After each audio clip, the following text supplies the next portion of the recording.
107.3 HFM thanks everyone for listening to Community Radio. We really value your support. The management of Heritage FM Inc. advises our listeners that the views expressed by announcers are their own and not necessarily the views of the management and members of the association.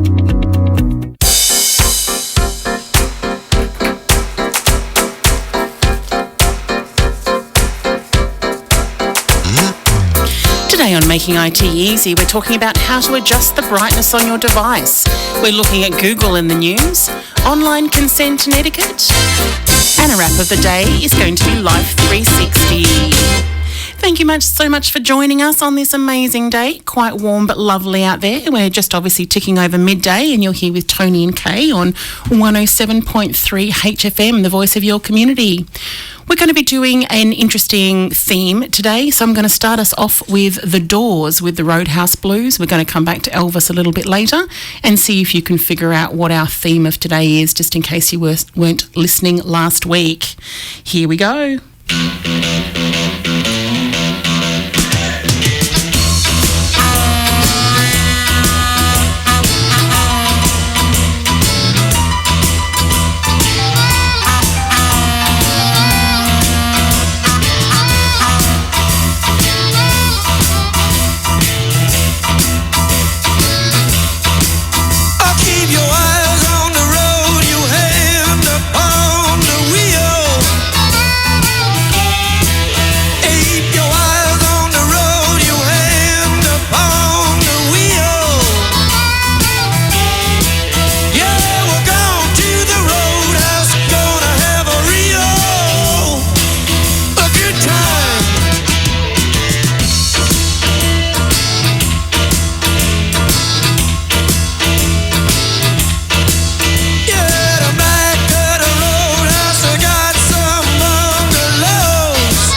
97.3 HFM, the voice of your community, is proudly supported by Southeastern Motor Trimmers, WA Classic Sounds, Canning Agricultural, Horticultural and Recreational Society.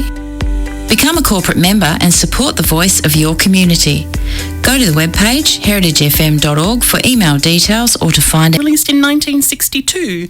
Did you know that the song was actually written several years before it was recorded, prior to the existence of the Beatles themselves, prior to the existence of the actual band? But who recorded it?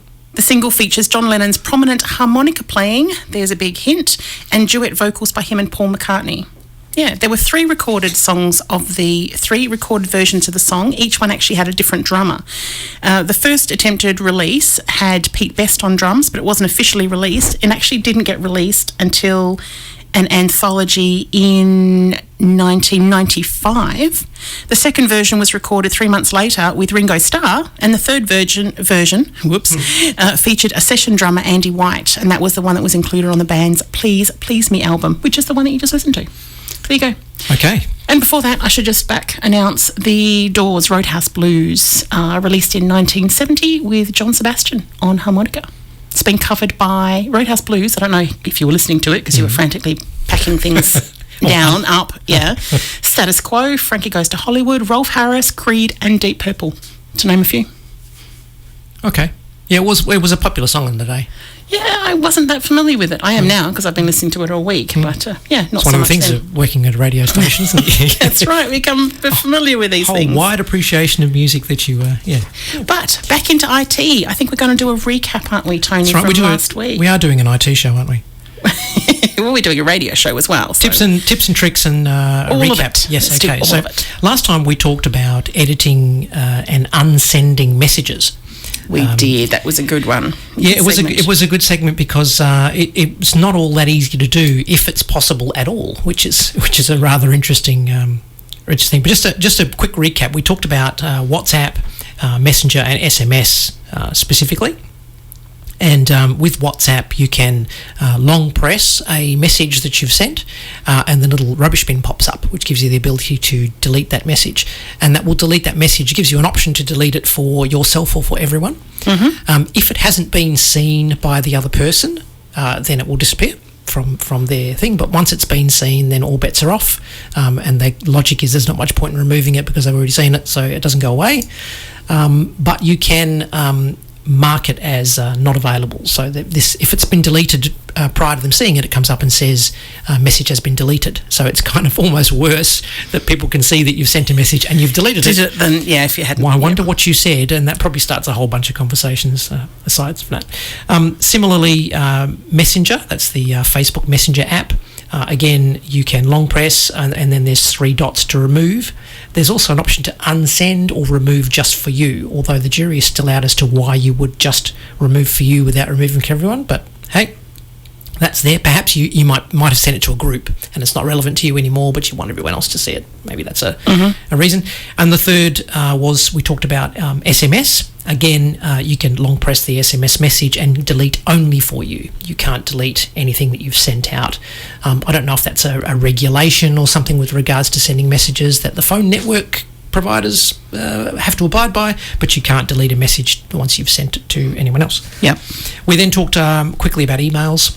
Again, there's not much you can do about it unless you're quick. A lot of apps these days will give you a few seconds, and I mean 3, 4, 5 seconds for you to undo a send once you've sent it.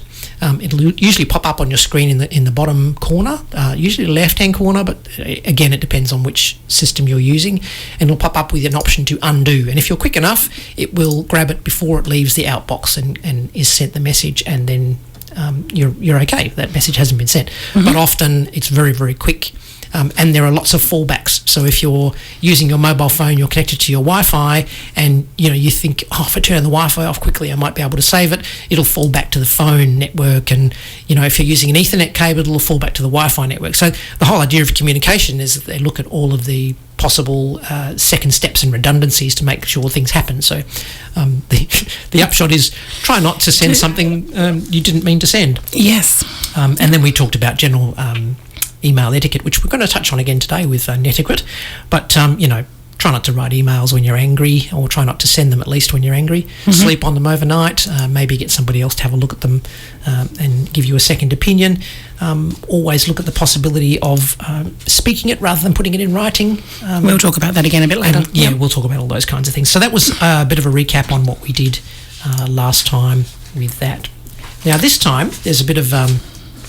we couldn't decide whether we were going to talk about adjusting ringtones and notifications or whether we were going to talk about adjusting brightness.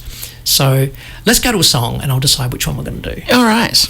That's fair enough. Well, I promised you Elvis, and it may have become obvious now that we're doing harmonica as a theme. So harmonica either as solos in a couple of these songs, or as features, or even sometimes just in the background. I had some notes here somewhere which I've lost. The harmonica, also known as the French harp or the mouth organ, is a free reed wind instrument used worldwide in many genres, including, most notably, the blues, American folk music, classic music, jazz, country and rock. So we're going to cover a few of those and come back to Elvis doing Early Morning Rain, which has Charlie McCoy on harmonica. This is from Elvis Now, his 16th studio album, released in 1972. A good year, that.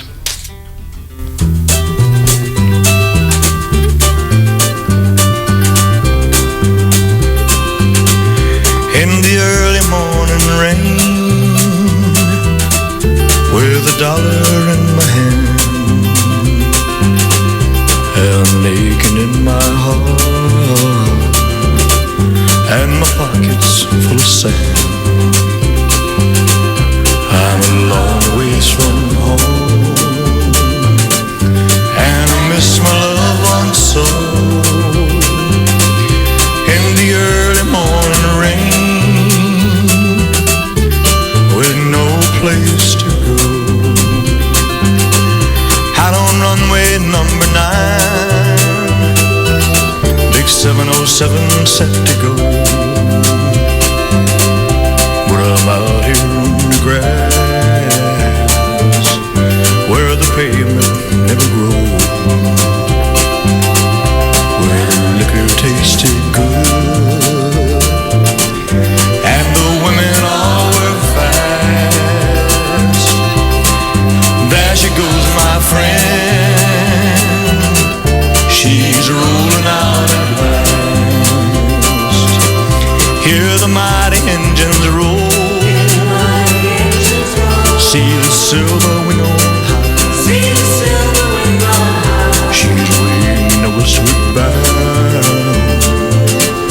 far above the clouds she'll fly, where the morning rain don't fall and the sun always shines. She'll be flying over my home in about 3 hours time. This old airport's got me down, it's no earthly good to me, 'cause I'm stuck here on the ground, cold and drunk as I might be. Can't jump a jet plane like you can a freight train, so I best be on my way in the early morning rain. So I best be on my way in the early morning rain. So I best be on my way. Elvis Presley with Charlie McCoy. We're going to hear from another Charlie McCoy tune later on down the show, if you stay with us. You're listening to Making IT Easy on 107.3 HFM. Thanks for joining us this afternoon.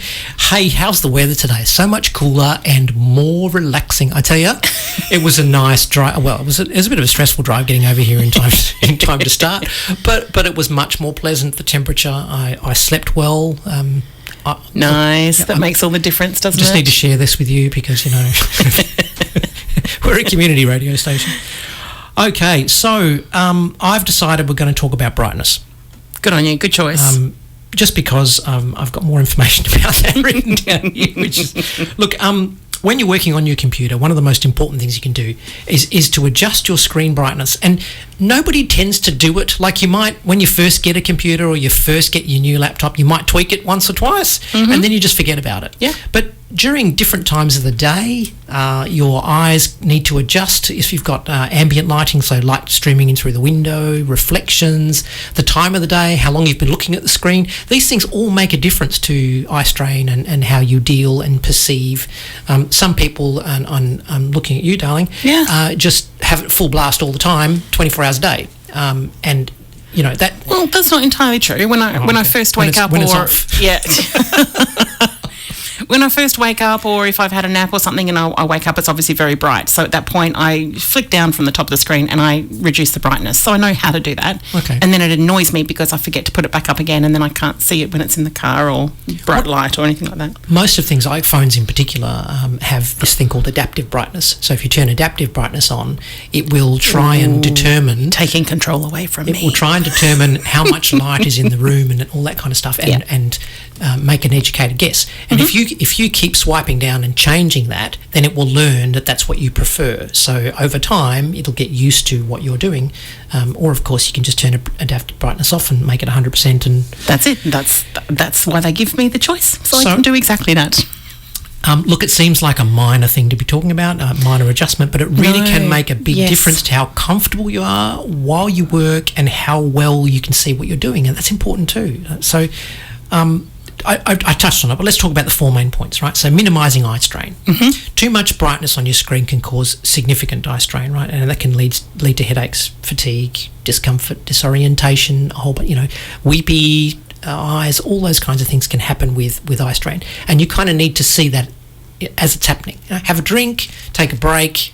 Don't sit, for longer than 15 minutes staring at the same thing all the time, because there's all sorts of things related to that. Yeah, you've got your posture, you've got how you're holding your hand if you're using your mouse, if you've got your head bent over and you're using your mobile phone, or you're sitting on the couch. There's all sorts of things to consider.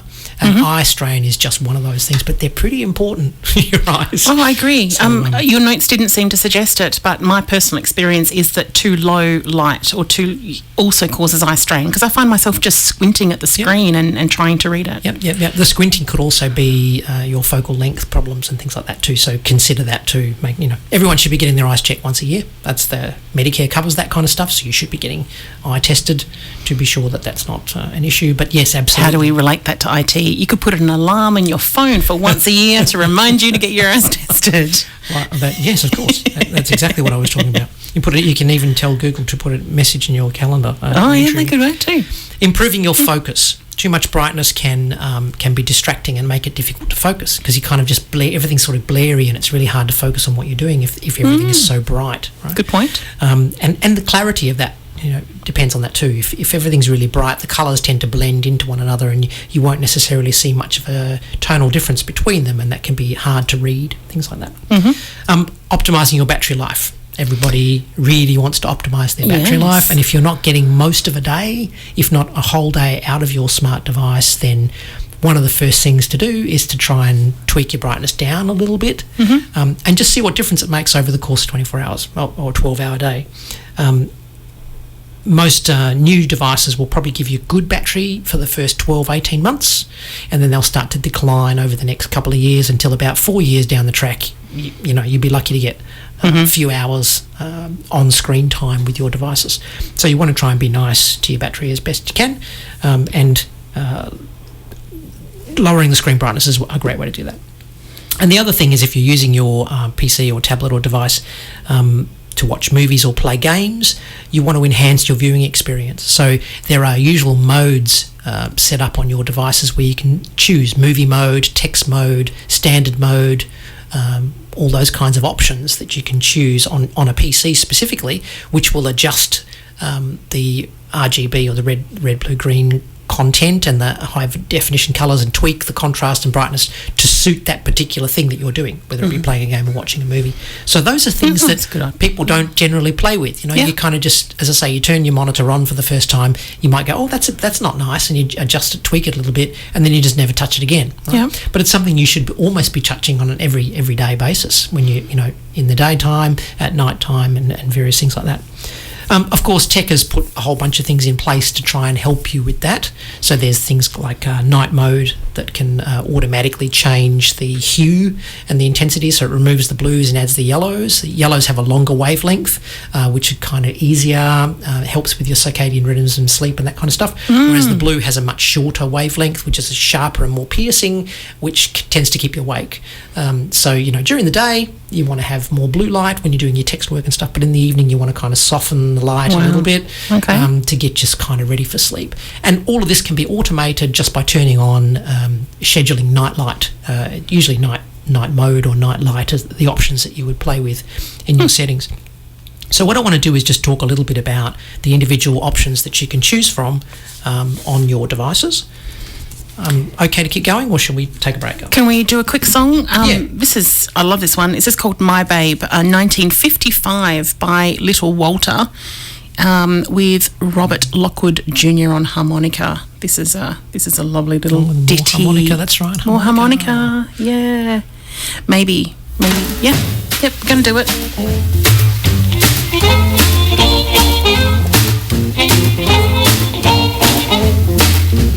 My baby don't stand no cheating, my baby. Oh yeah, she don't stand no cheating, my baby. Oh yeah, she don't stand no cheating. She don't stand none of that midnight creeping, my baby. True little baby, my baby. My baby, I know she'd love me, my baby. Oh yes, I know she love me, my baby. Oh yes, I know she love me. She don't do nothing but kiss and hug me, my baby. True little baby, my baby.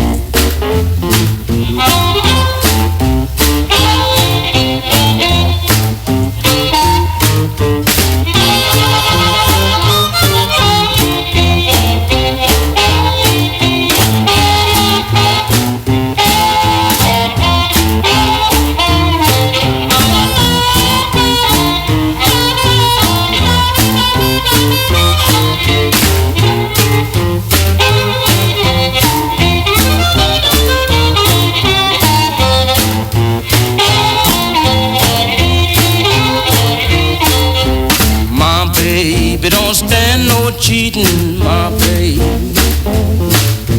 Oh no, she don't stand no cheating, my baby.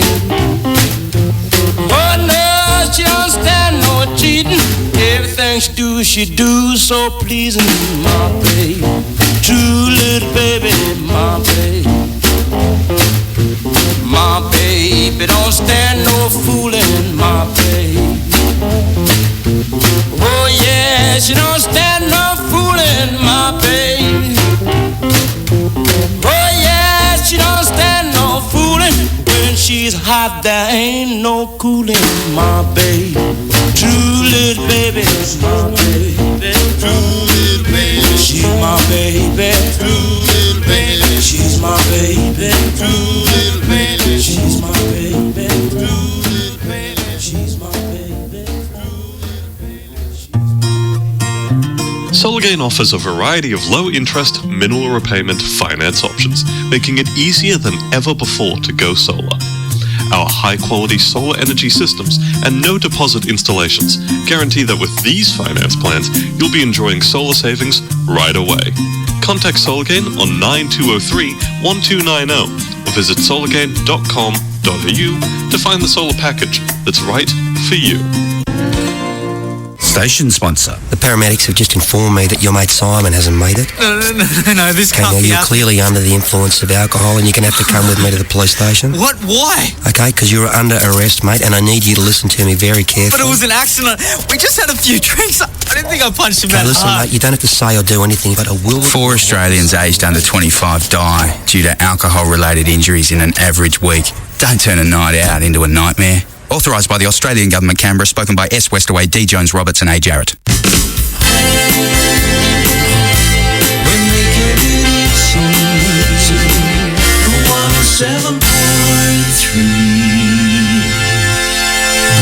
In Armidale, Gosnells, Cannington and Serpentine Jarrahdale. We're the voice of your community. 107.3 HFM. And you're with Tony and Kay on Making IT Easy. We've been talking about changing the screen brightness. Yes. I wanted to go into some specifics for the different types of devices that you might have. So if you have let's go with iPhone, iPad first, so an iDevice. Most things are set up through the settings panel, or you can go into the control panel. If you remember how to get into the control center, is what it's called, you kind of swipe up from the bottom, I think, or is it down from the top? You're down from the right-hand side of my iPad. So when you swipe down from the top, it brings up notifications. But when you swipe from the right-hand side, it brings down the control center. And I think that might be different on the later model iPhones. You might be swiping up from the bottom. But anyway, bring up the control center, which is basically a bunch of buttons that you can play with. And right in front of you, front and center, is a couple of sliders that go up and down or left and right. One of them is brightness and one of them is volume. So you can just put your finger on the brightness and adjust it up and down to suit, and then this, while you're there, you can tweak your sound if you like to. Now, Apple also have this long press option, or if you've got a fancy one where they've got this where you press slightly harder, either of those two options will bring up more information. So if you long press the brightness slider bar, it pops up with a couple of options. One where you can specify dark mode. So you can literally turn on the device into dark mode right there and then. So if it's a bright day and you're inside and it's really annoying you or whatever, you can go into dark mode where it basically chooses a darker tone for everything. So whites become kind of blacks and greys and everything sort of dulls down, which is nicer if you're feeling particularly susceptible to the bright light. And there's also another option that takes you straight into the night shift, is what Apple calls it. Remember I was talking about kind of night mode? Yeah. They call it night shift, and you can tap on that to go into night shift straight away, or you can long press that and it would take you into the settings to play around with that kind of stuff. So Apple's kind of nice now. They never used to give you this extra functionality that Android have had for a long time, the kind of the long press. If you go into the settings cog, so that's the little grey swirly cog thing that Apple has, you can search for brightness or screen, any of those things. Type, because there's a search option in the settings. Because one of the best things about the Apple stuff now is that you can search, and you have been for quite some time, but you can search through the settings because there's so many settings to look for. It's really quite, you like looking through the really settings. Quite crazy. Yeah. So if you go into type bright or display, the first option that comes up is display and brightness, and then you've got access to light and dark mode straight away. And you can specify automatic so that it will automatically switch between light and dark mode, perhaps at sunset or at a specified time that you choose. And then further down, you've got options to play around with the actual brightness itself by sliding the slider bar up and down. Okay, so they've given you a shortcut through the command center by swiping down or up depending on which device you've got, or you can go into the settings proper and then play around with the all of the options that are available through there. Okay, so that's iPhone, iPad space. If you have an Android, any kind of Android device, swiping down from the top of the screen will bring you generally a couple of little buttons that you can access straight away. So it's a kind of a shortcut menu. Things like you can turn your internet on and off, your Wi-Fi on and off. You can do your auto rotate lock or your flashlight or aircraft mode. And there'll be a brightness slider bar across the top as well. If you slide along that slider bar, it makes an instant change to the system setting, and that will retain that setting for you until you change it again. If you swipe down a couple of times or go into your settings icon from your system tray, then scrolling down in the system settings, there's one called display. Okay, if we go into display, we've got some options like your brightness level, and my brightness level is set to a percentage, which I can then tap on and it gives me the slider bar to play with. Alternatively, or as well, underneath that there's an option that says adaptive brightness. I talked about that briefly before, and basically adaptive brightness will look at what the ambient lighting is in the room and try and make an educated guess to how bright the screen needs to be for you to be able to read it properly, but you can override that. So even though you turn adaptive brightness on, you can override the brightness level, and then it learns over time that that's what you prefer, and it will do its best to try and replicate that in similar circumstances. Further down, of course, you've got dark theme as well, which you can turn on or off manually, or you can set a schedule. Further down on mine, there's one called Nightlight, and Nightlight allows me to turn on. So just as an example, I have mine set on 9 p.m. until 6 a.m. Yep. So basically, it doesn't mean that you're going to bed necessarily at 9 p.m. It just starts you winding down for the evening. So if I've got my phone sitting near the coffee table while I'm watching TV and a message pops up, it's not going to be super bright in my face. It's just going to be a gentle, subtle message. And you, in your settings for Nightlight, if you go into schedule, you can actually turn notifications off at a certain time and things like that too. So you don't necessarily want to be, I'm not going to bed, but I don't really want to be interrupted after 9 o'clock with work calls or whatever. So I can have these notifications and messages and pop-ups turn off, and I can have the brightness of the screen much lower relative to what I would have during the day, because this is a time when I should be getting ready for sleep and all of those kinds of things. So there are some really nice things you can play with in that space. If you have a Windows device, let's say device nowadays, you've either got a Windows tablet or a laptop PC. They don't make any phones anymore, but they have similar options for brightness display settings. So if you go into your Windows computer and down the bottom where you type to search for things, if you type brightness or display, the only option that you really have there is Nightlight. So there you can go in there and adjust this. Remember how I mentioned between blue and kind of yellowy tinges? That's all you can really do with your Windows devices. They don't give you adaptive brightness or any of that kind of stuff, because they expect that you would use your monitor and adjust your monitor settings, right? And that leads me to, just before I go into monitors, like your laptop screens. So if you have a laptop, generally you'll have keyboard keys. So across the function keys across the top, you're likely to have a picture of kind of a bright sun, or maybe two pictures of a bright sun and a dimmer sun, that kind of stuff. And they'll usually be coloured a different colour to the rest of the keys on your keyboard. So that, it might be yellow, or there might be blue, and there might be another function key or some other key in the usually left-hand bottom corner, which you have to press in order to get those functions. So things like adjusting the volume and adjusting the brightness are typical things that they give you through these shortcut key combinations. So you'll kind of hold the function key down and then press whichever button it might be for adjusting the brightness. It might be F5, F6, something like that. Tap, tap, tap, tap.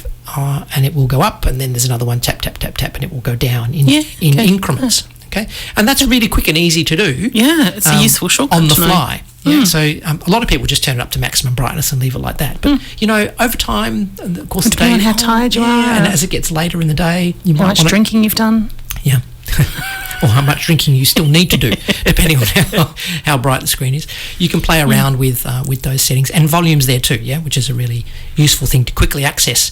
If something comes up blaringly loud and you want to quickly turn it down, that's a great way to do that. So laptop screens generally have those function key combinations, because the laptop is integral with the monitor. It's all part and parcel. If you've got a PC that's not an all-in-one kind of PC, it's like all-in-one, it's a TV with the computer and everything built in. If you've got a separate box and a monitor, generally you have to play around with the monitor itself. And they can be a little bit crazy, because there's a menu button, then there's usually an OK button, and then there's an up and down button. So you've kind of got to cycle through menu, and then use the left and right buttons to find brightness and contrast, and then OK that, and then make a change using the up and down arrows, and then OK that, and go back to your menu, right? So it's a lot of mucking around to do that. But once you learn how to do that, it's a relatively easy process for you to tweak. And remember I mentioned the different modes, so TV mode, text mode, normal mode, game mode. They adjust brightness and contrast automatically. So, and usually there's only a single button change to do that. So you can just tap a button once, twice, or three times to switch between those modes, depending on what you're feeling like you need to be using at that time. So that's an idea. Don't just accept how bright your screen is. If it's too dim, there's a way to turn it up, unless it's a really old screen, and it's possible that screen quality degrades over time, so you might already be at its maximum brightness. So then to look at some options there, but you can certainly change the colours and the brightness and the contrast within its tolerance and specs. So yeah, there you go. Okay, that's our tips and tricks, and I presume next time we're going to be looking at... Next time we'll do ringtones. I want to talk about ringtones and notification sounds. That's why I wanted to do a bit more research on that to give you because they keep changing where you adjust the notification sounds. Yeah, okay. And they're app specific. So it's really nice to be able to, when you hear a specific sound, it's a particular app. Right. Or when you hear a specific ringtone, it's a specific person. Yeah. So those things are customizable. So there's a fair bit in that. So we'll look at that next time. This song is what started this particular theme. This is one of your favourites. This is Billy Joel, Piano Man, 1973. Did you know that this is actually based on Billy Joel's real-life experiences as a lounge musician in Los Angeles? I did. You did? I did. 1972, 1973. Again, good years. Yes. Very good years.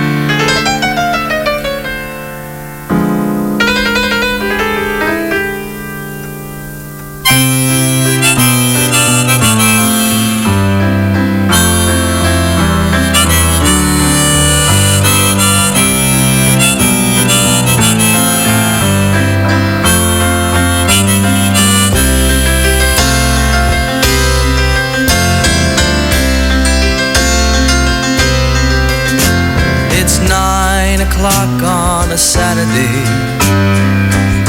a regular crowd shuffles in. There's an old man sitting next to me, making love to his tonic and gin.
The bar is a friend of mine. He gets me my drinks for free, and he's quick with a joke or to light up your smoke, but there's some place that he'd rather be. He says, Bill, I believe this is killing me, as a smile ran away from his face. Well, I'm sure that I could be a movie star if I could get out of this place. Oh, la la la, did it all. La la, did it all. Now Paul is a real estate novelist who never had time for a wife, and he's talking with David, who's still in the Navy and probably will be for life.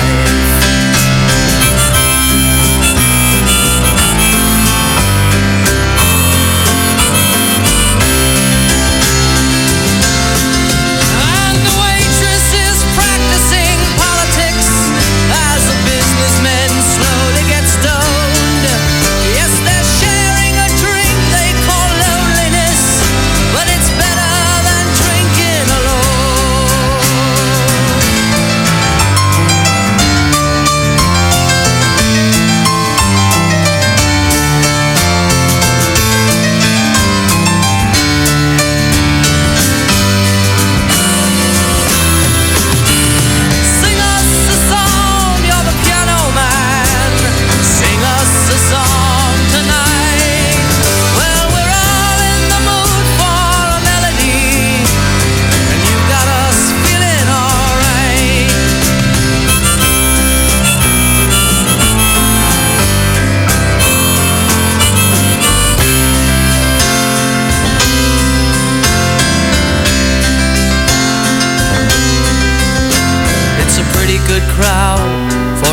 melody, and the manager gives me a smile, 'cause he knows that it's me they've been coming to see, to forget about life for a while.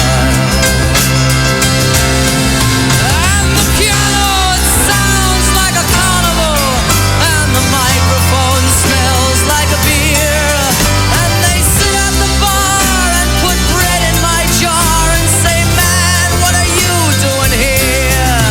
Oh, la la la, di-di-da. La la, di-di-da, da-da. Sing us a song, you're the piano man. Sing us a song tonight. Well, we're all in the mood for a melody, and you got us feeling alright.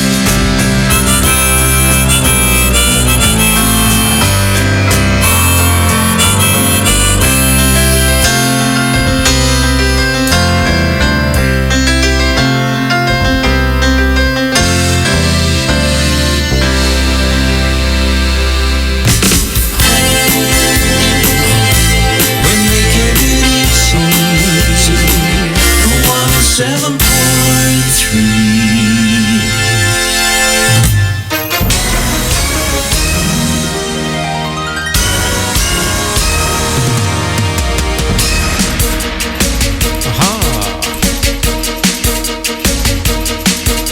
How about some news? Got a few things in the news today. Google agrees to a $392 million privacy settlement. $392 million. Privacy settlement. Yes, so Google's privacy practices have been under scrutiny for years, as you can imagine, as the biggest advertising platform. Look, in 2018, the US Federal Trade Commission fined Google $170 million for allegedly tracking the online services of children without their parents' consent.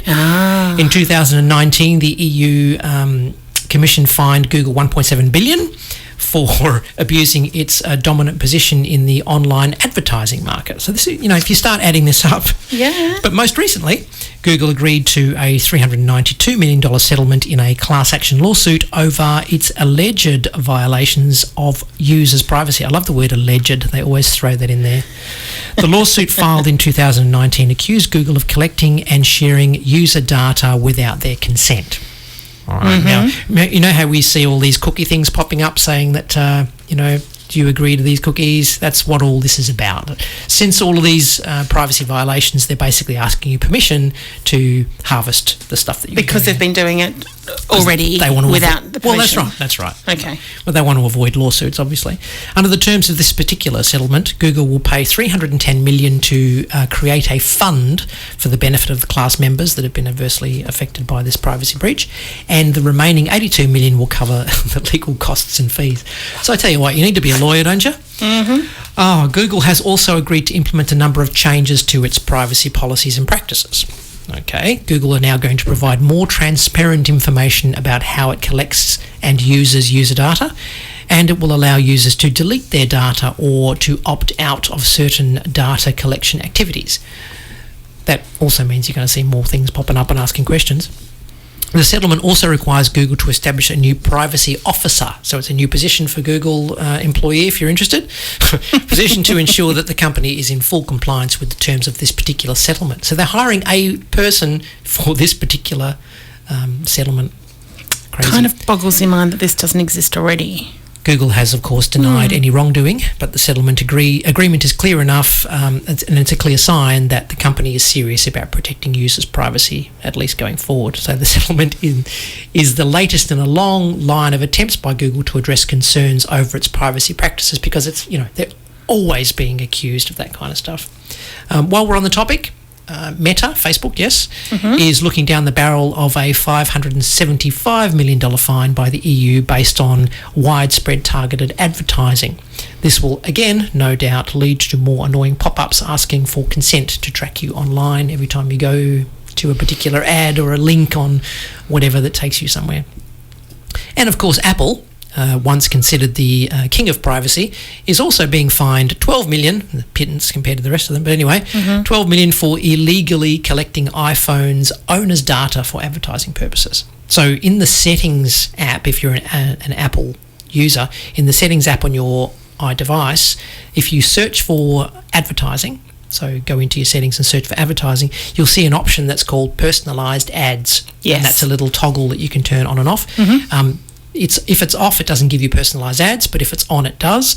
And the operating system, the iOS operating system, when it was delivered to your user on your new phone, you turn on, that toggle was turned on by default as a system setting. So it didn't give the customers the knowledge that their stuff was going to be personalised, their ads were going to be tracked.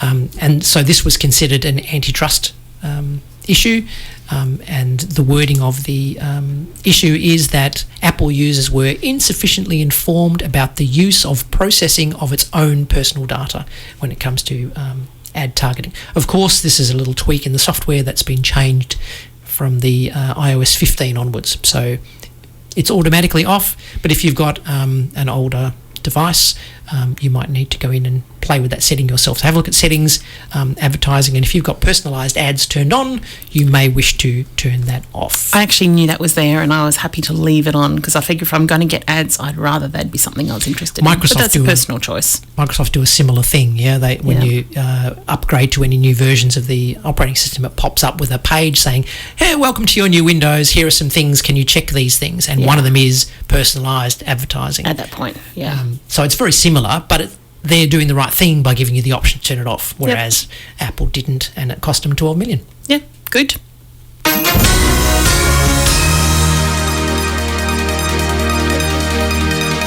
Millions of Windows users are at risk. This is the headline to get your attention. So Microsoft urges millions of Windows users to check their PCs now or face serious risk. Let me just kind of dispel this a little bit and tell you what it's really about. Are you still using an older version of Windows? Yes? Now, by that I mean anything less than Windows 11. Yes. And I think the majority of people out there are going to say, yes, we're using Windows 10. Some people will say we're still using Windows 7. And there's this kind of Windows version 8 or 8.1, which sits in the middle between 7 and 10, that for a little while there, Windows shipped by default. So if you bought a new PC in that time frame, you ended up with Windows 8. If you have Windows 7 or 8, you could upgrade to Windows 10, which was included for free, and you still can do that. Right? And now, of course, the Windows 11 option is there for you to upgrade to as well if you're a Windows 10 user. But anyway, basically what's happening is a little bit of history. When Windows 7 stopped support in 2020, it then became risky to use Windows 7 because Microsoft were no longer actively marketing any additions and patches or anything to do with that product. So, and you think about it, they're a big software house. If they're going to support multiple versions of this huge operating system, that the resources involved in doing that is enormous. So at some point, they've got to just kind of draw a line in the sand and say, look, we're not going to spend any more time on this defunct product. We're going to be moving forward with the latest and greatest. And it's a good thing for everybody to get rid of the dead wood kind of thing and move forward with making the best use of technology that you can, the new hardware and the specs and stuff. So in January 2020, right, so that's what, 2 years ago, they stopped Windows 7 support. Right. Okay, and now 2 years later, 3 years later, 2 years later, at the end of 2022, January 2023, they're stopping support for Windows 8.1. Right. So you can expect in another 2 years' time, Windows 10 is going to be knocking on the door as well. Okay. So basically from the 10th of January, so that's next Tuesday coming up, there will no longer be any updates to Windows 8.1 issued to you through the Windows Update services. All right. Does that mean that lots of people are going to downgrade back to 8.1 so there's no more Windows updates? That's not how this is meant to work. No. Look, okay, so when you say there's not going to be, they're going to stop support, what does that mean for the average user? Does that mean the computer's going to stop working on Tuesday? No, absolutely not. It means you can continue to do exactly what you're doing now.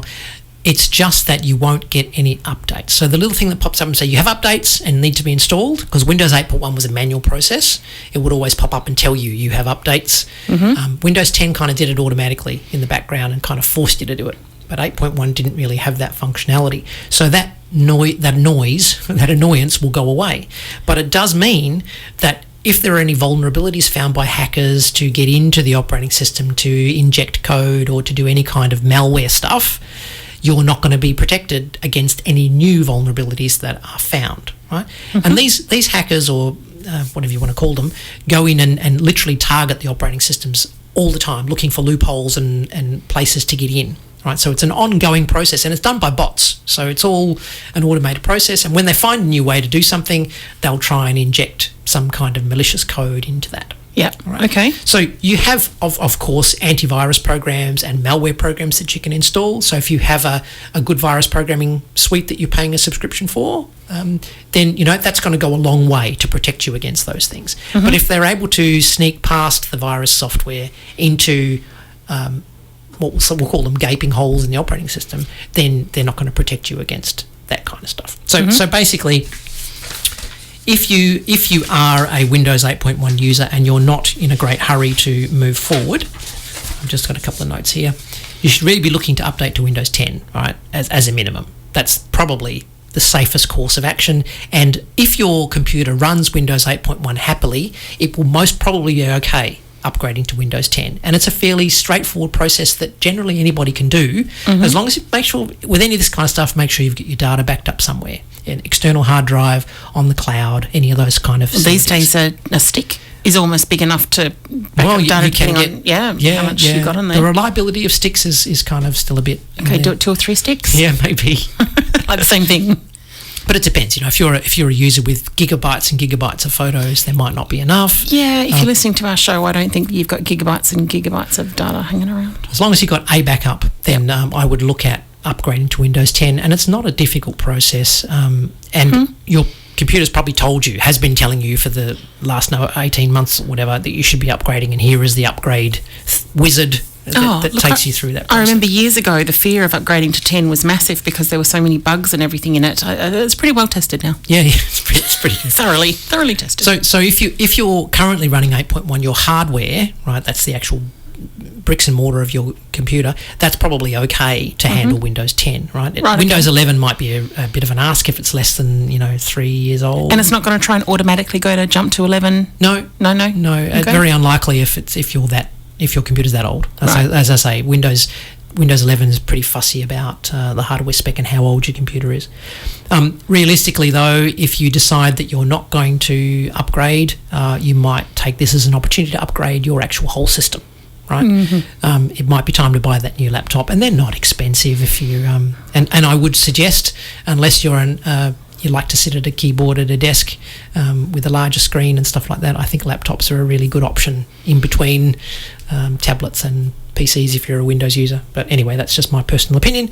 But you might take this as an opportunity to think about upgrading your whole setup. And if you buy anything new these days, it'll come with Windows 11 already installed and ready to rock. Right, so it's just a matter of putting in your username and password with your Microsoft account, and it will even copy all of your data across, and you just carry on as if you just turned it on for the first time, but a new computer. What about the learning curve for Windows 11 versus Windows 8? There, as with all things, incrementally, but if you're sticking with Windows all the way through, you're not going to find that much of a difference. When Windows 8 first came out, it had these big, huge buttons, which really freaked everybody out. It was a whole new system, and Windows 10 turned that off, but gave it as an option. So you could have it back if you were a Windows 8 user.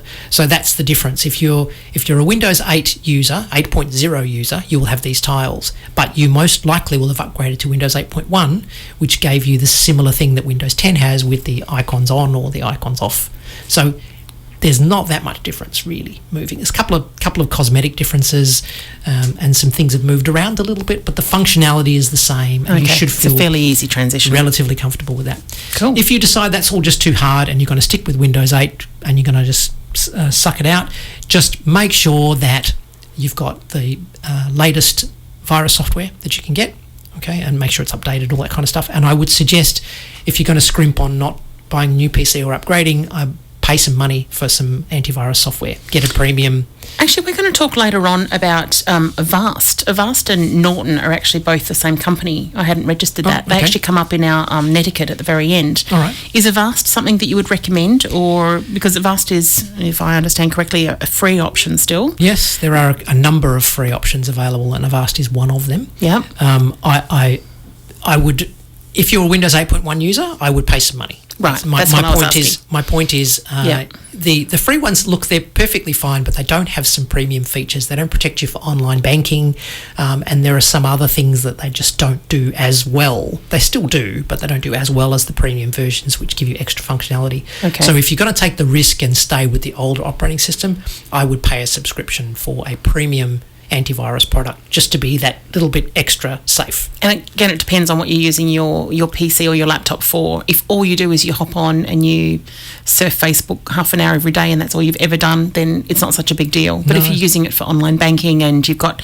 important photos and important documents on it, then that's different. Yes. Yes, that's a very good way to look at it. Like online banking, you need some kind of security, absolutely.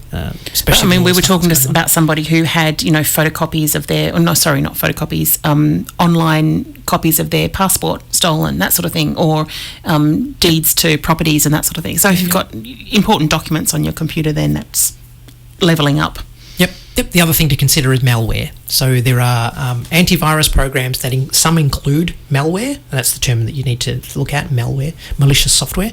And there are apps that you can install that particularly look for malware. So that's when you go to a website and something pops up, and you click on that pop-up link, and then inadvertently stuff, and then you end up with all these crazy pop-ups that don't go away. That's generally the symptom of a kind of a malware infection, and there are apps to stop that. So they stop the pop-ups, they stop any kind of action if you click on the pop-up from happening. So they're a different kind of thing to antivirus software. So the two together are a very powerful combination to protect you while you're doing anything online, and I would recommend both of those if you decide to stay with an antiquated operating system that's no longer going to be updated. All right, so as a minimum. Anyway. Okay, that sounds good.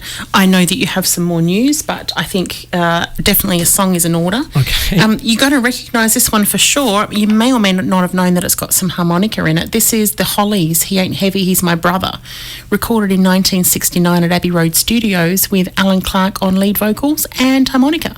And I don't know if you knew this, but Elton John was working as a session musician at the time, and he's actually the one who's playing piano. So I guess, we all had to start somewhere. Mm.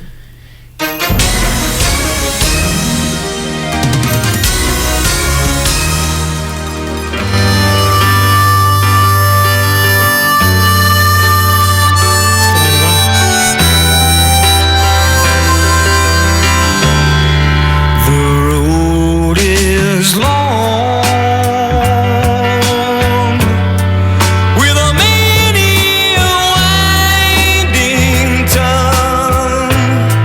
That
It's a long, long road.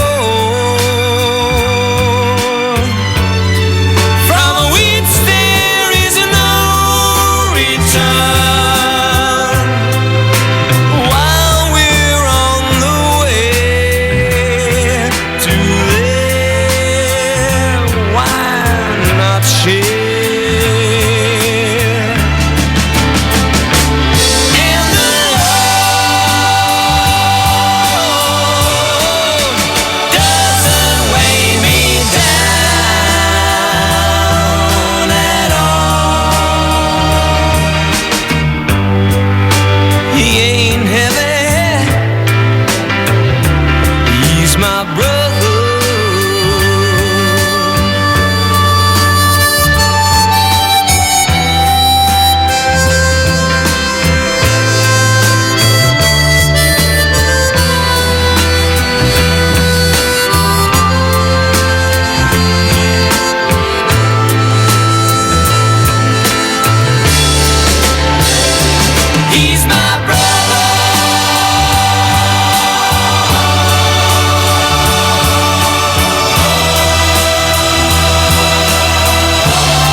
We got one more news article to cover.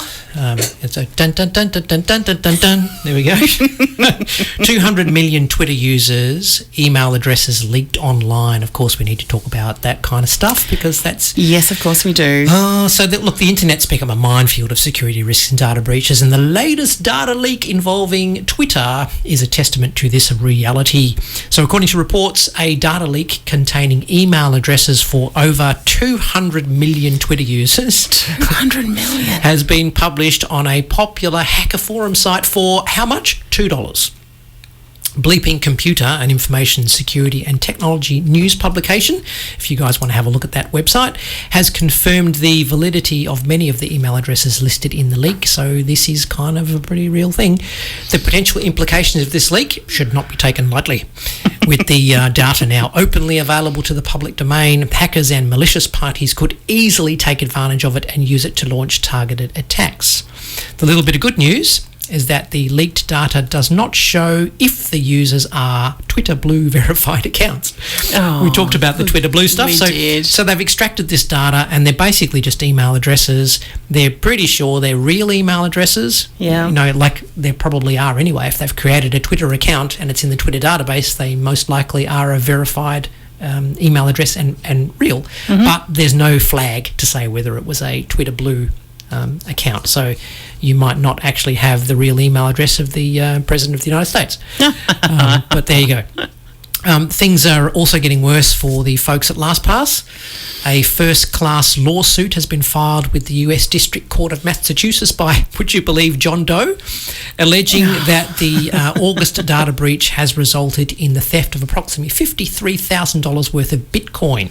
The figure sought for damages has not been specified at this stage, but quite literally, this guy had his information stored in his encrypted vault, and somebody got into that. Was in and so they've got his Bitcoin. I'm going to have to go and check on my NFT and see if it's still safe. So it's clear that data breaches are becoming increasingly common and obviously in the news all the time now. So we should all be more vigilant and take the necessary steps to protect our data. And we've talked about this and harped on about it many, many times. But just quickly, use strong passwords that you can remember that have no relevance to you or your family or friends or pets or whatever. Please enable two-factor authentication or multi-factor authentication. And if you don't know what that is, go back and listen to our shows and search it up. Two-factor authentication is kind of the thing we need to be using. I can't remember the stats, but when I was doing the research for the next part of our show, the statistics for how safe you are if you use multi-factor authentication was insane. It was like 90% or something. Yeah. It's really high. And of course, regularly checking your accounts for suspicious activity. And what happened to us just last week or this week?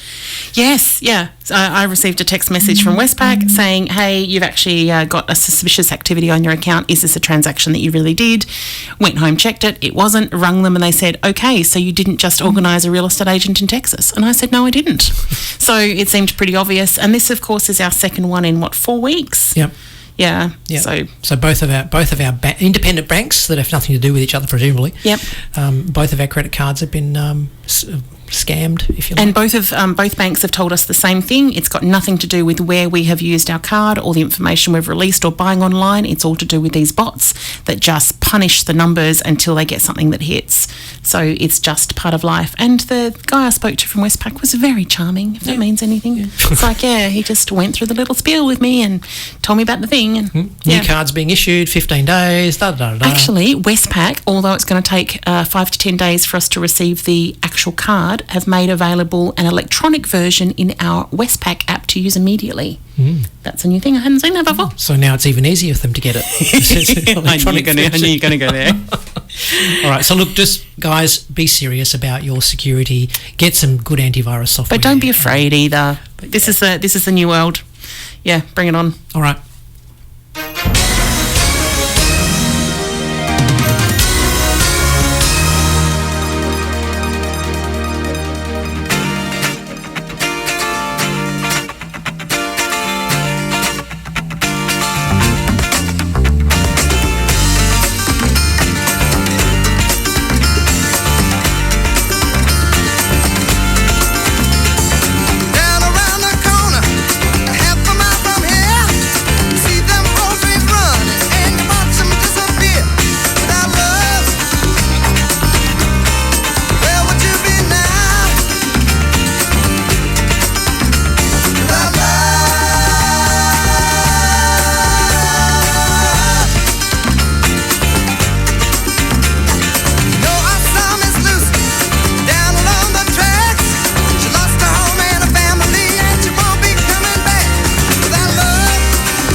station with reminders of the good times. We're the voice of your community. 107.3 HFM. Second Chance Community Hub at Unit 1, 227 Railway Ave, Kelmscott is all about connecting the community. We specialise in costumes and retro goods and run various classes and workshops. So if you would like to share your skills and run a class or learn new skills, give Second Chance Community Hub a call on 6290-7068 or find Second Chance Community Hub on Facebook. Station sponsor. In Serpentine, Jarrahdale, Gosnells, Armidale and Cannington, we're the voice of your community. 107.3 HFM. And you're with Kay and Tony on Making IT Easy on HFM 107.3. Good afternoon. Yeah, thanks for joining us. It is 10 past 1, quarter past, depending on which clock you look at in this space. It's great. It's 1:14. And we are doing a bit of a deep dive into online etiquette, which they have neatly coined the term netiquette for this, which is going to become bigger and bigger. Terminologies and acronyms, isn't it, IT? Yeah. Well, I think we need something kind of friendly and approachable for this, because it's going to become a bigger part of our life as we move forward. So looking at online consent and etiquette, the first thing that's most important before you even look at how you're treating other people is how to protect yourself. This is information for you or for grandkids or friends or family. Protect yourself. The internet is forever. I think the statistic was roughly 52% of teenagers in America felt that they'd already shared a photo of themselves that they were uncomfortable with having shared before. So this information is getting out there and it's filtering out, but it's very easy for people to, or kids to accidentally find themselves sharing information they shouldn't. Remember, emails can be copied, comments can be forwarded, pictures can be screen captured, data is collected that when pieced together, it represents you as an individual. It's even been said that your online persona is a bit like a permanent tattoo now that you actually create. And of course, with places like Meta, they are creating worlds in which they will capture all the data of the kind of things that we buy and the kind of things we're interested in. And when you're scrolling on a feed, not just what you click on, but the things that you pause on to read, to actually create this snapshot of who we are. So the idea is to craft your persona online. Like we talked about crafting your feed, craft your persona. And it's important to note that this information that's going out there isn't now going to be used just by you. It's going to be used by employers. It's going to be used by real estate agents.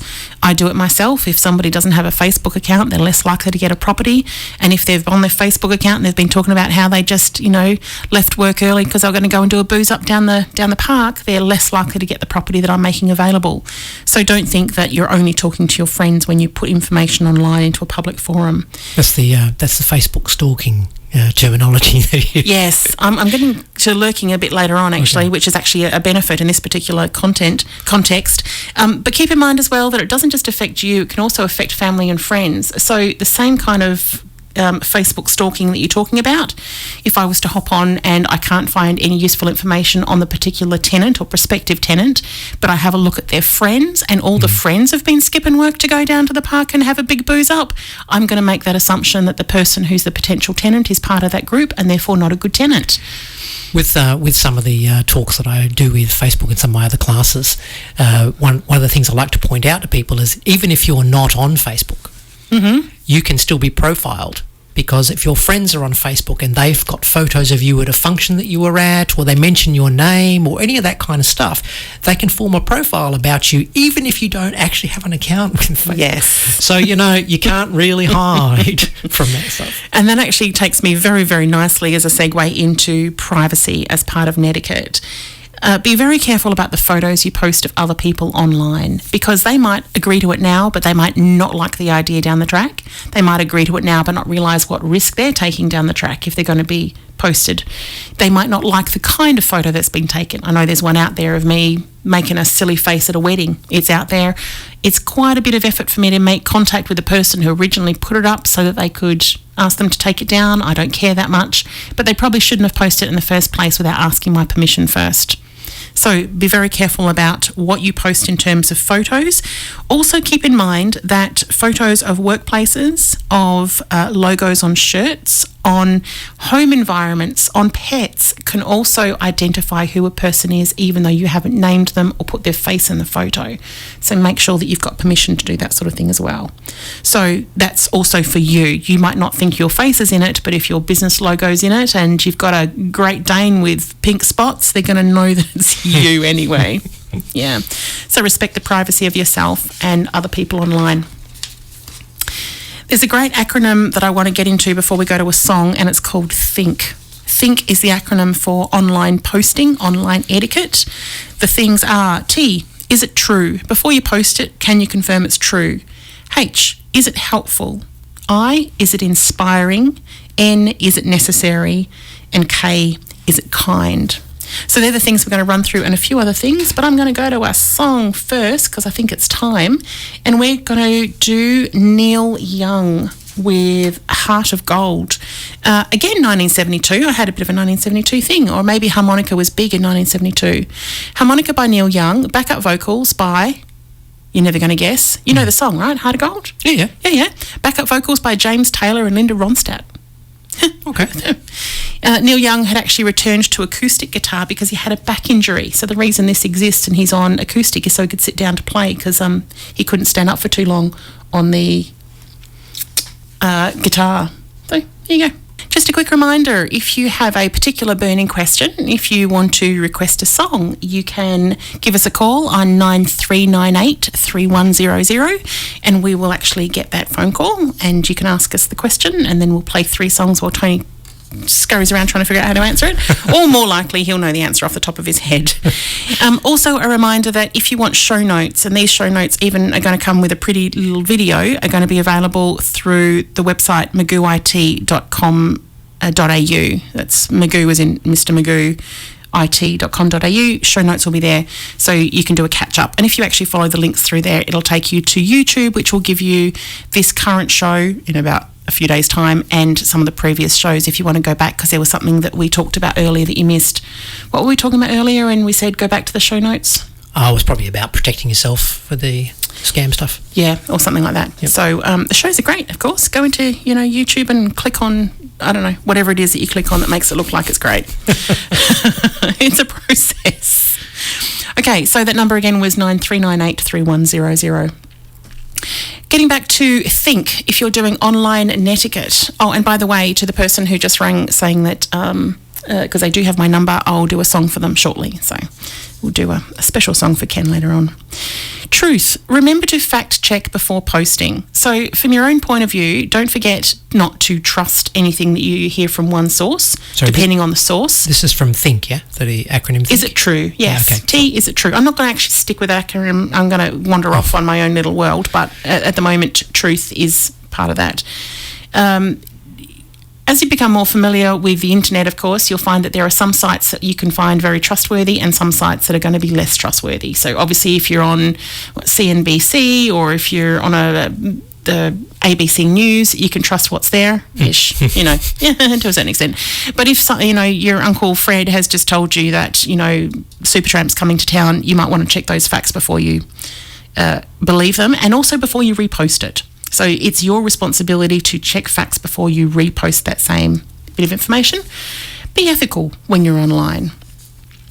Being respectful. Treat other people with respect. Don't humiliate or shame others. I know it sounds like it's obvious, but it happens a lot online, and it's up to each of us individually to try and make the internet a little bit of a better place if we can. A lot of people do it kind of without knowing that they're doing it as well. They can be disrespectful without even thinking about it. And later they go, oh, why did I say that? Oh, I didn't mean it. I didn't mean it that way.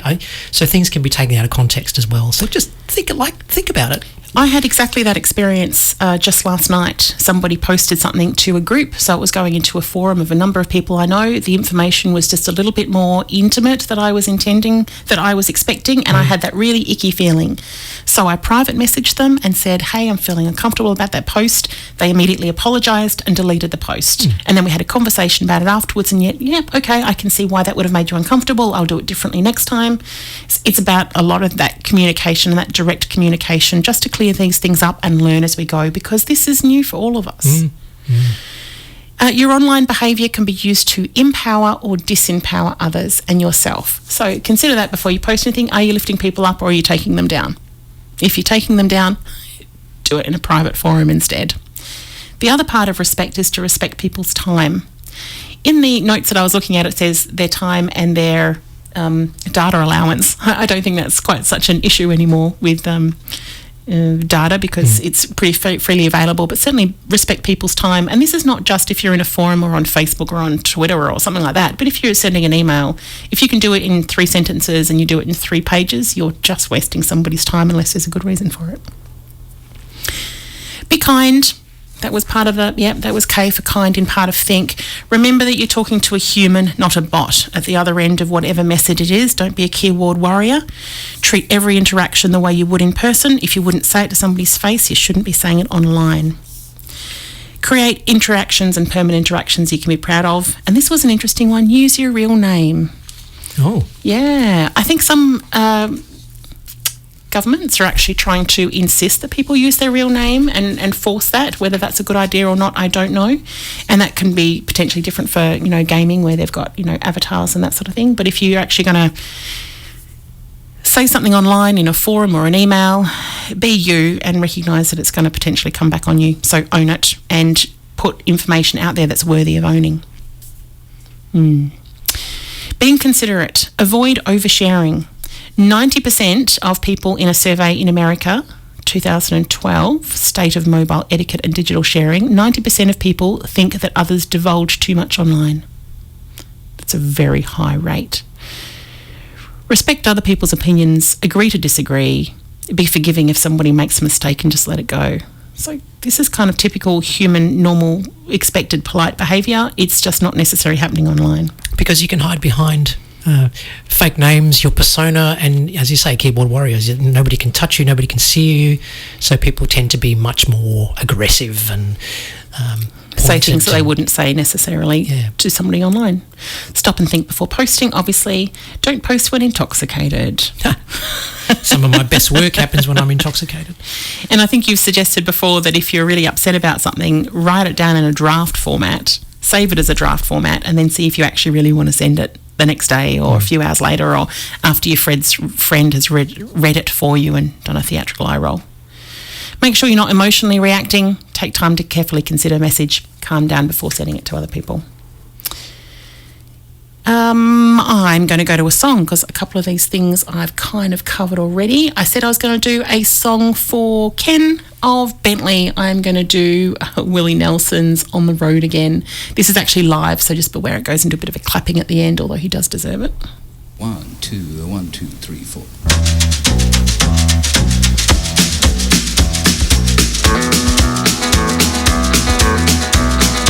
On the road again. Just can't wait to get on the road again. The life I love is making music with my friends. I can't wait to get on the road again. On the road again. Going places that I've never been. Seeing things that I may never see again. I can't wait to get on the road again. On the road again.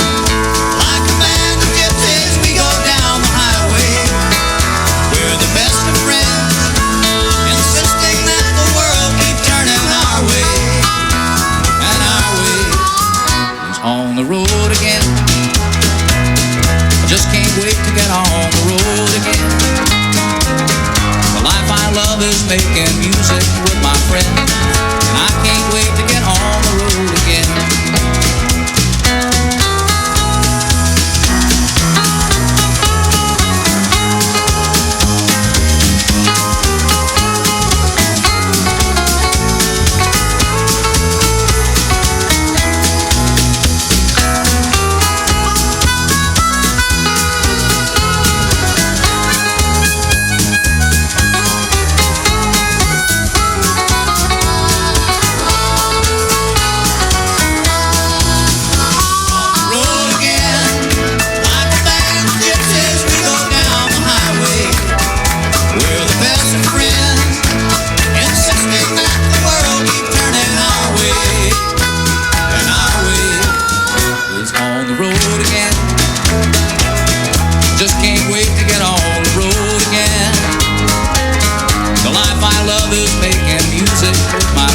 Nothing wrong with a bit of Willie. Willie Nelson.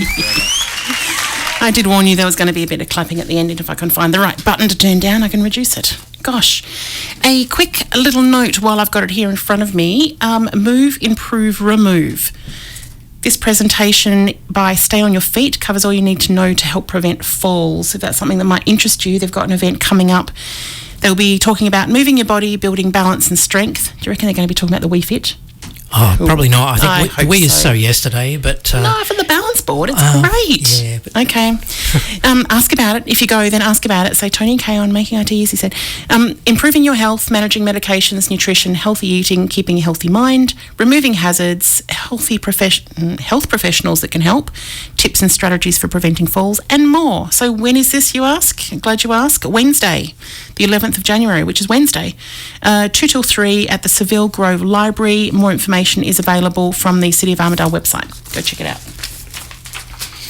Okay. Online etiquette we're talking about. Consideration, avoid having difficult conversations electronically.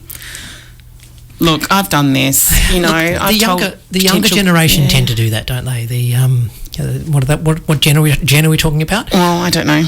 A lot of the younger folk won't pick up the phone to call, and they'd rather have this long text conversation over pages and pages, and, you know, my thumbs get sore just thinking about it. Yeah, so you're right. With the younger people, and I'm going to put myself in that category actually, we actually text to ask permission to phone somebody. Oh, for goodness sake.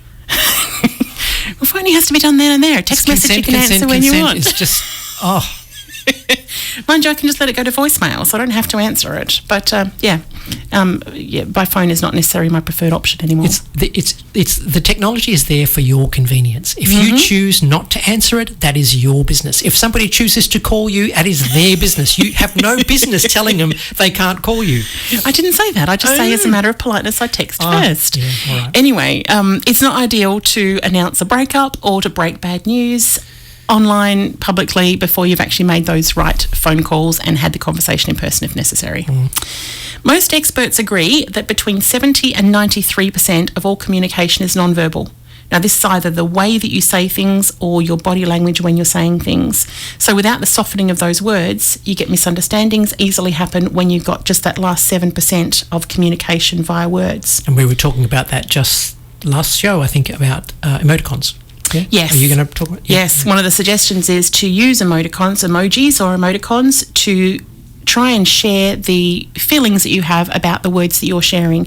There's lots of different choices of emoticons. If you're not already using them, go through and have a look. You can scroll, and then the ones that you use more often tend to go into your, what do you call them, the tray. Yeah, so that you can use them more frequently. So a smiley face, a winky face, an angry face, they all help share the emotion that you're trying to elicit. If you're trying to be sarcastic, go on. I was just going to say, no, go on, finish your sentence. If you're trying to be sarcastic. If you're going to try and be sarcastic, first of all, try not to be sarcastic, because joking and sarcasm doesn't necessarily come across well and can be misinterpreted. But if you are going to do it, put an emoji in so they know that you're going to do it. Or put the word sarcastic in brackets or something. Be more obvious. You could use a smiley and a sad emoticon back to back. Really confuse them. No, what I find interesting is over a period of time, your favourites update based on. So if you've got lots of sad face emoticons in your favourites, you need to kind of step back and go, is this the people that I'm speaking to, or is this just my general mood at the moment? So you need to kind of. That is an interesting assessment for sure. One of the things I hadn't considered that came up in my notes is when you're speaking face to face to somebody, you can often see from their expression or what they're saying that they have misunderstood you, and you have this immediate ability to rephrase what you're saying to make sure they get it, which we actually did just then. And that's not something that happens on text, so you can't see it. So try and keep that in the back of your mind. Sitting across the table or within a group of people, you don't want to just put your head down between your legs and talk. You want to be establishing eye contact. And I mean, but we're talking tech now. You can't really do that with tech unless you're using a Zoom or some other kind of video conferencing. Yes. Always a good way to communicate. Definitely. If you can't do it otherwise. It probably goes without saying for most people who are listening to our show, but never post anything about your work unless it's positive. So if you're congratulating an employee or another staff member, that's fine, but anything that's going to come across as being critical shouldn't get posted there, because future employees or employers will look at it. It's not good for you, and it's not good for the reputation of you or your business. Or you take those things one-on-one, yeah? Not, Yeah. we're talking specific about groups and posting in things like Facebook and stuff. But if you're having a private conversation with somebody, then you can obviously be a bit more direct or... Very true. And I think I mentioned one of the other shows that I had a bad experience at a particular clothing store, and rather than having the interaction there, because I was with somebody else, I posted it on my local group, and it got picked up very quickly because it was a negative comment, and there was a lot of discussion about it, and I had to pull the conversation back a couple of times to a space that was still being constructive and polite. So as the author of that comment, I was able to make some changes and rein it in a bit. There are a lot of people out there with access to grind, and they jump onto these kinds of things in groups. So, just think about it. You're almost throwing a match when you post a negative comment to somebody, because someone will have some relationship somewhere along the line. Yep. And the bigger the group, the more wildly the answers are going to be. Yeah, and not to say that that particular thing wasn't effective. I think it was, and absolutely got back to the store that had created the problem. As I said before, crafting your online presence, make yourself look good online, keep that as a factor. Here's a couple of quick tips if you don't know it already. Avoid typing in capitals because it's equivalent to shouting. So if you're trying to shout to somebody, capitalise it, but if not, then don't. I've mentioned before. And if you don't know how to take caps lock off, it's just the button that says caps.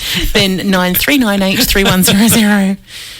Some people can get very anxious if they know that you've read a message but you haven't responded yet. So maybe consider how long it takes you to respond to messages. Not that I'm saying that you should be online all the time, you shouldn't.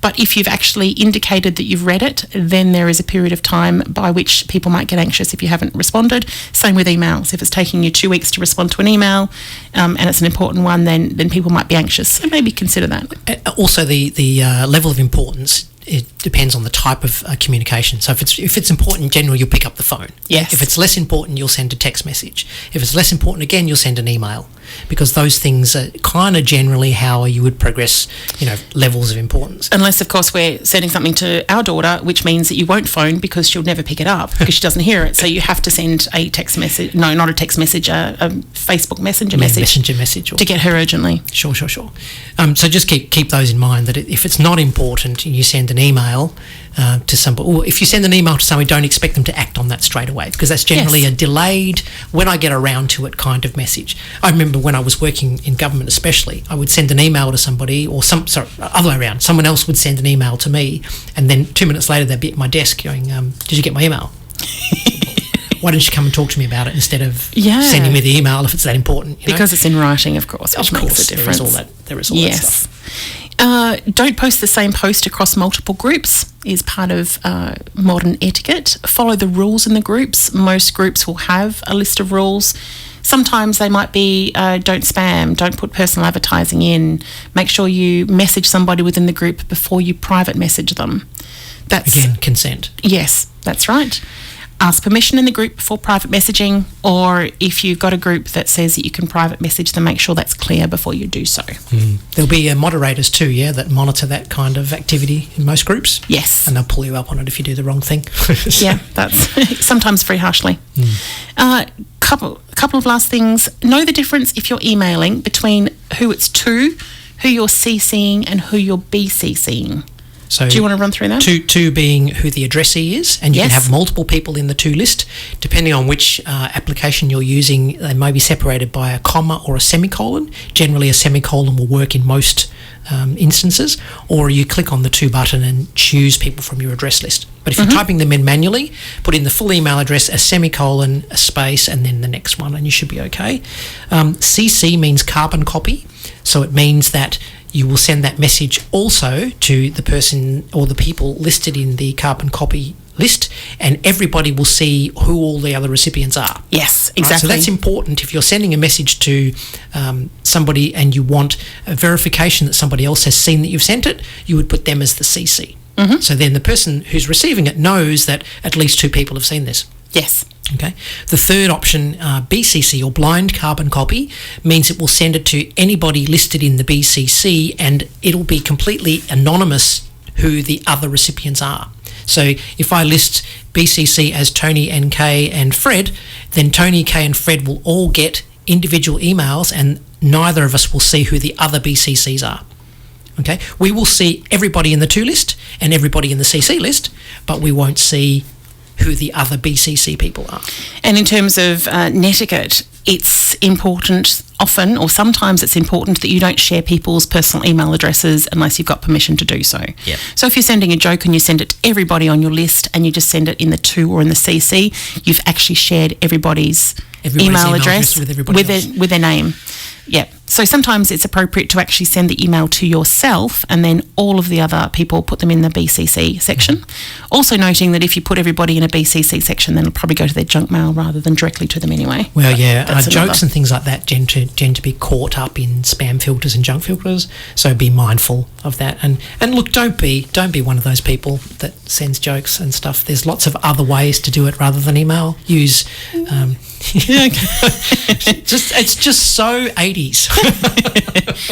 The reply and the reply all. Do you want to just talk about that before we go to a song? Sure. Hitting reply will reply to just the person who sent you the message, so it'll go back to the to person or the from person. Mm-hmm. If you hit reply all, it replies to all and sundry in the to and the CCs. It doesn't include the BCC. Doesn't include the BCCs? Generally doesn't, no. Right. There can be an option where you can turn that flag on, but generally no. Excellent. We are going to Hit the Road Jack by Ray Charles. Okay. There's some harmonica in this. I mean, it must have been. Where am I? I have lost him, so he doesn't really exist anymore in my notes. Hit the Road Jack, harmonica blues band, originally written by Percy Mayfield, released in 1961 with Ray Charles.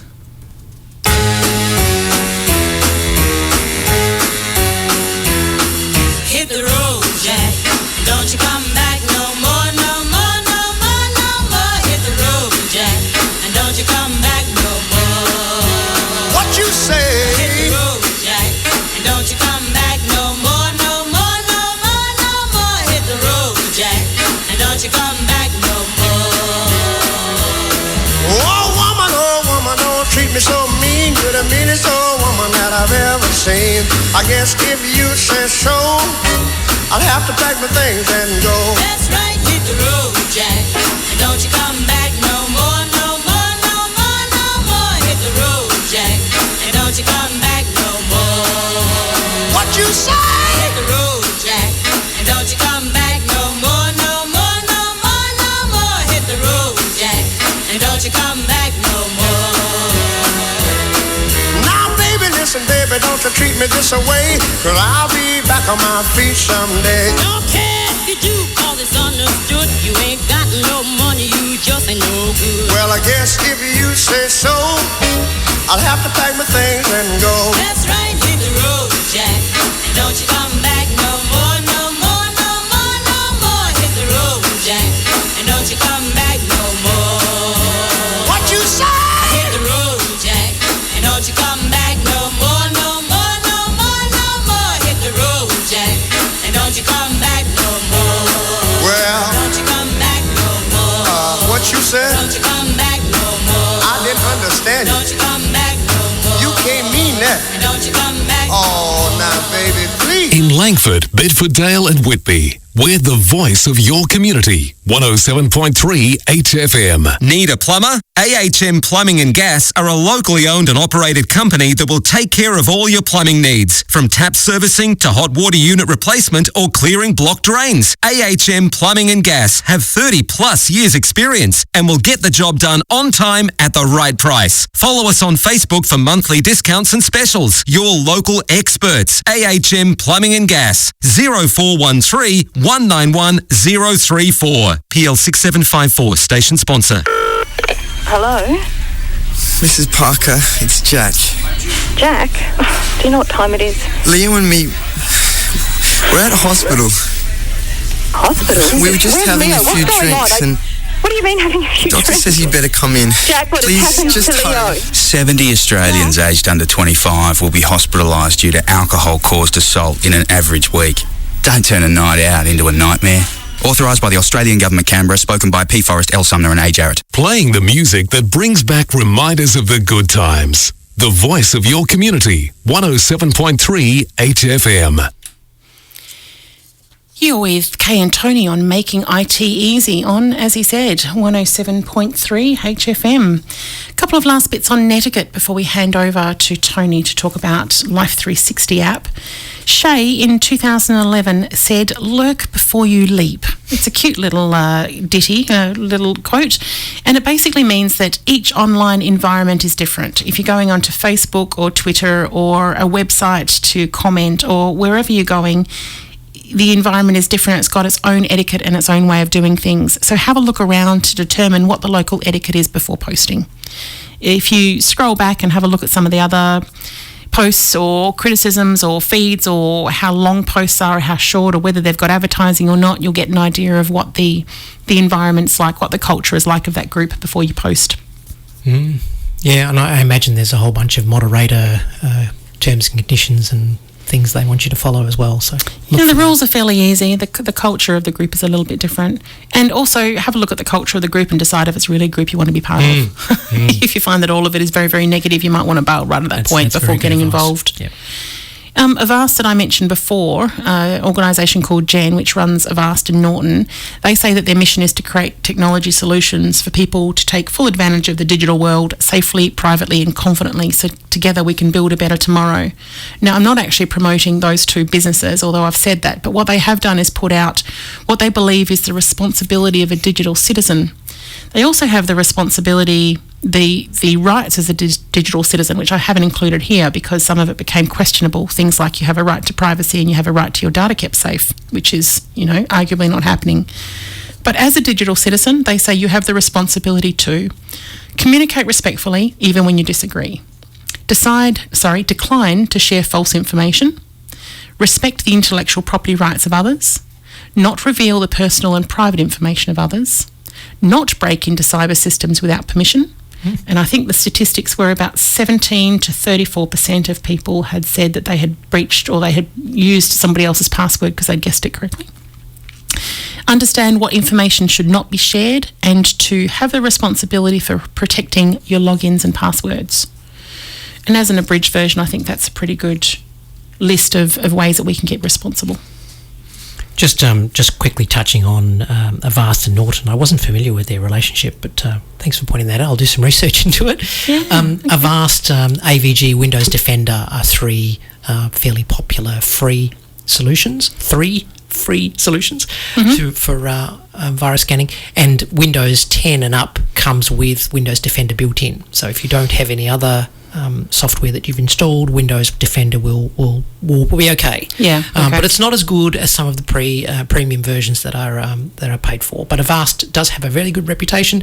If I had to complain about anything about Avast, it's very chatty. It likes to let you know that it's doing things all the time, pops up, and it's annoying. I want my virus software just to sit in the background and tell me when there's a problem, not when it suggests that I could upgrade to this or that we've cleaned your PC and you're all good. Yeah, pat me on the back later if I want to go looking for that rather than annoying me with it. But anyway, that's my 2 cents worth on that space. Excellent. Are we going to talk about App 360? We are. Yes, let's go straight into that. Okay. So our app of the day is Life 360. It's all one word, LIFE 360. If you go to... Sorry, can I just jump back? Yes. We just had one of our listeners message in and say that they recently learned that the in-house communication tool they used at work, which is WebEx, showed that the receiver had read the message even though the person who had supposedly reading it wasn't at their desk. If the app was open, it showed them as reading it even though they weren't there. So make sense? Yeah. And I've actually that probably means their screen was unlocked and the app was open because it wouldn't have if the screen had been, if no one was active at the PC, then the message may not have popped up. So it's possible it might have popped up in the Windows pane on the right-hand side. You know how Windows has got that kind of notification bar? Yep. So it might have popped up in that and disappeared without the person noticing that it actually popped up. Yep. That might classify as having been read. I don't know. Microsoft is funny because Microsoft Teams is part of Microsoft Windows, so the way the notifications all kind of work together. So it's... Interesting. I know that sometimes when I'm receiving a message on Facebook Messenger, I see that ... down the bottom, and sometimes that stays there for hours.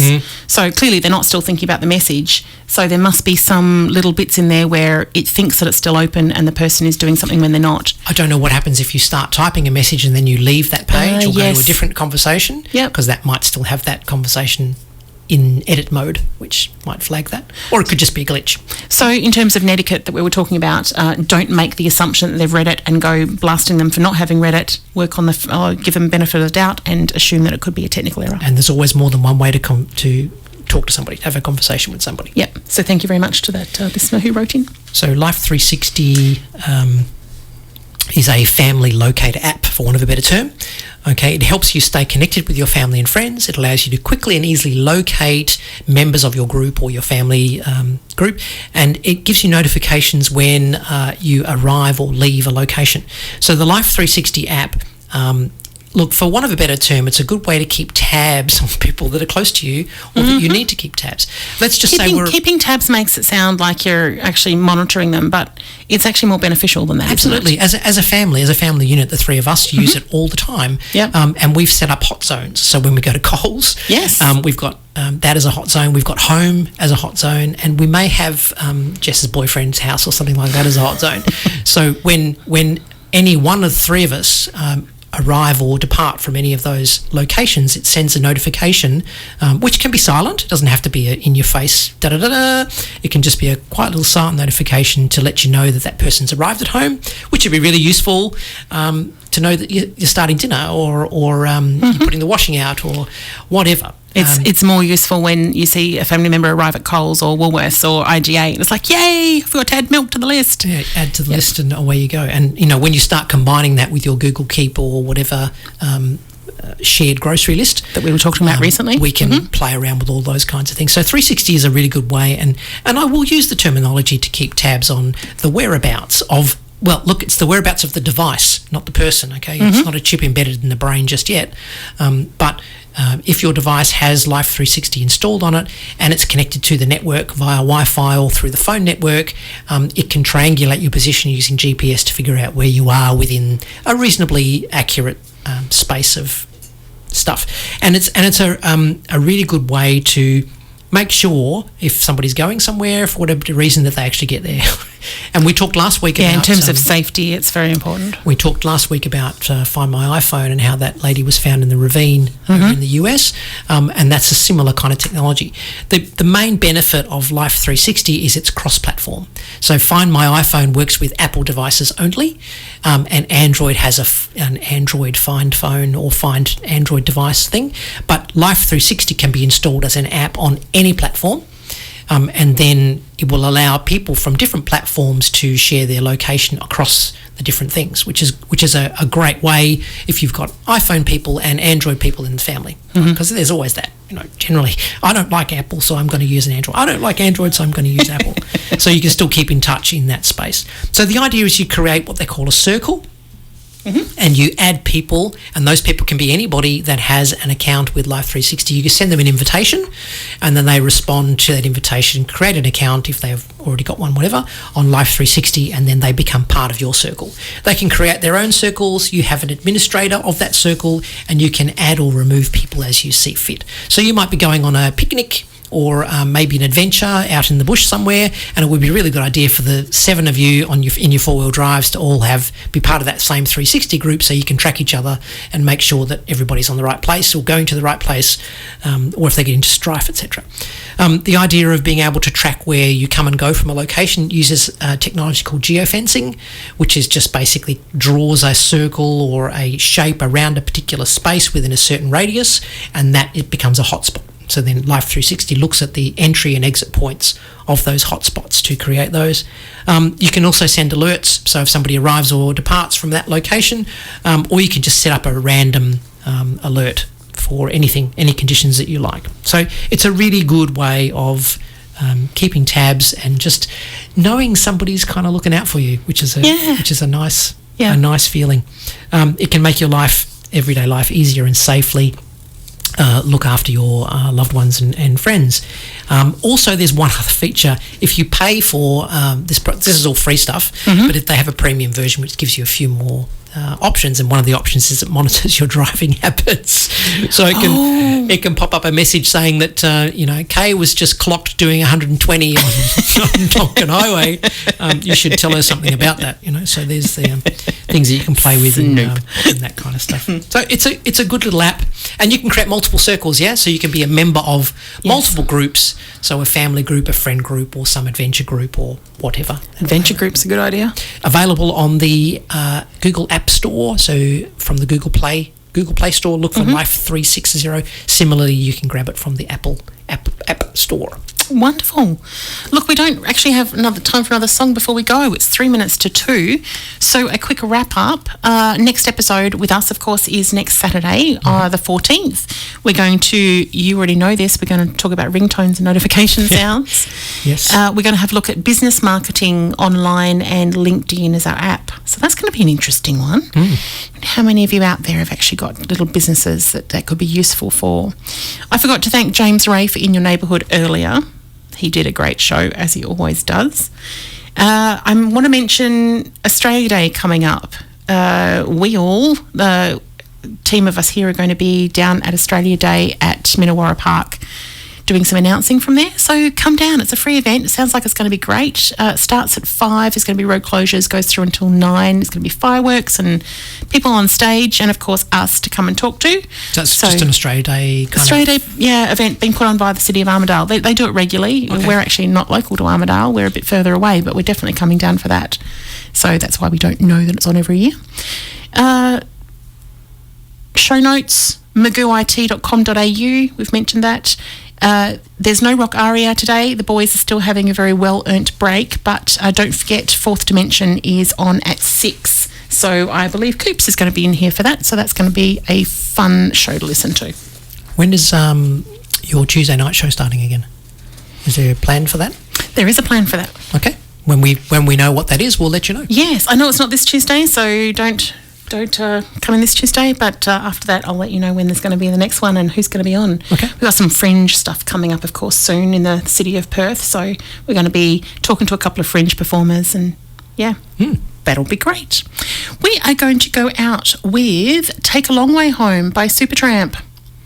So I hope you enjoy it. I hope you've liked our harmonica. I actually had a lot more. I'm actually going to read you out. How long have I got? Read you out the other songs that were on the list for today that we didn't get to. We Will Circle Be Unbroken was a version by Charlie McCoy. Charlie McCoy, you may or not know him. During the 1970s, he participated as a studio musician in over 400 sessions per year. Think about that. He played harmonica for Elvis, Perry Como, Steve Miller Band, Johnny Cash, Chris Christopherson, Paul Simon, Barefoot Jerry, Ringo Starr, Gene Summers. So lots of people. I also didn't play Whamma Jamma from the J. Giles Band. Do I say that right? That was actually listed as one of the 5 top harmonica performances ever. Long Train Running by the Doobie Brothers. The Promised Land by Bruce Springsteen, yes. There was a great song called Parchment Farm, if you're ever keen, about a blues song that was written by a guy who was actually in prison in Parchment Farm, and he did a bit of a song about it. Bob Dylan, Run Around by Blues Traveller, and Streets of London. Look, it almost sounds like we've got enough to do a follow-up harmonica show at some point. I don't think I would. I've done lots of learning about harmonica, but I'm not sure that would be my go-to. But then I could play Piano Man. You should have. Yes, you knew this was happening. Anyway, thanks for that. Thanks for joining us for a great show. Thank you, Tony. We'll see you next week. Supertramp.